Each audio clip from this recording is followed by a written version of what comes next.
국회 시정연설, 내년도 정부 예산안을 설명하면서 국회 협조를 구하는 그런 자리입니다. 19분가량 내년도 정부 예산안을 설명하며 지난 2010년 이후 처음으로 전년보다 줄었다면서 건전 재정과 약자 복지를 강조했습니다. 협치 대신 협력을 강조한 것도 눈에 띕니다. 취재기자 연결합니다. 박소정 기자. 네, 용산 대통령실입니다. 네, 오늘 시정연설, 내년 예산안을 설명하는 내용이 주로 담겨 있더라고요.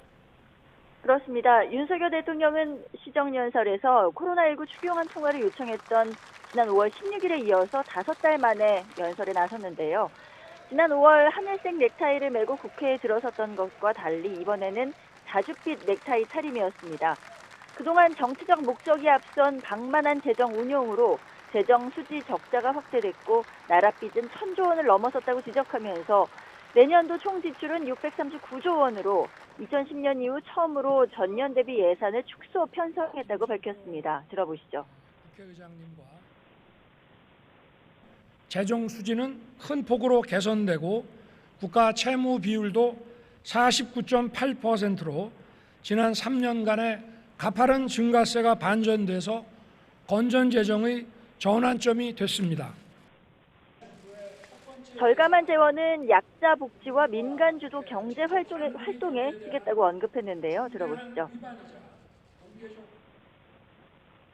이렇게 절감한 재원은 서민과 사회적 약자 보호, 또 민간 주도의 역동적 경제 지원, 국민 안전과 글로벌 리더 국가로서의 책임 강화에 투입하고자 합니다. 이미 발표된 내용들이지만 이 예산이 들어가는 구체적인 정책을 일일이 설명하기도 했는데요. 폭우 피해를 본 반지하 쪽방 거주자들을 위해 보증금 무이자 대출을 신설하고 민간 임대주택으로 옮길 때 최대 5천만 원까지 지원하는 것들의 내용입니다.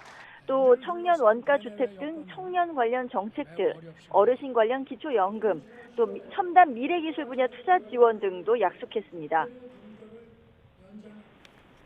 네, 윤석열 정부 대북 정책 구상이죠. 담대한 구상도 다시 언급했다고요. 그렇습니다. 윤 대통령은 북한이 7차 핵실험 준비도 이미 마무리한 것으로 판단된다며 한미 연합 방위 태세와 한미일 안보 협력을 통해 압도적인 역량으로 대북 억제력을 강화할 것이라고 강조했습니다. 북한을 향해서는 담대한 구상을 거듭 제안했습니다. 북한이 비핵화의 결단을 내려 대화의 장으로 나온다면 이미 취임사와 8.15 경축사에서 밝혔듯이 우리 정부는 담대한 구상을 통한 정치, 경제적 지원을 다할 것입니다.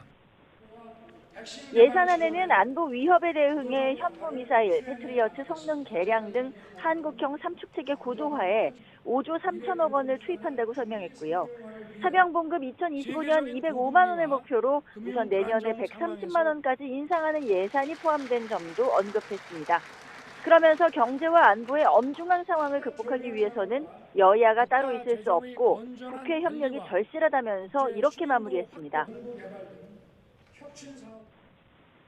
국회에서 법정 기한 내 예산안을 확정해서 어려운 민생에 숨통을 틔워주시고 미래 성장을 뒷받침해 주시기를 기대합니다. 국회의 협조를 부탁드린다. 코로나 추경도 초당적 협력으로 확정지었다 등등 협력이나 협조라는 표현을 썼지만 협치라는 말이 등장하지는 않았는데요. 지난 5월의 시정연설 때도 마찬가지로 협치는 쓰지 않았습니다. 여야 정이 함께 노력한다는 의미보다 야당의 협조 요구에 더욱 방점을 둔 것 아니냐는 해석이 나오는 이유입니다. 지금까지 용산 대통령실에서 YTN 박소정입니다.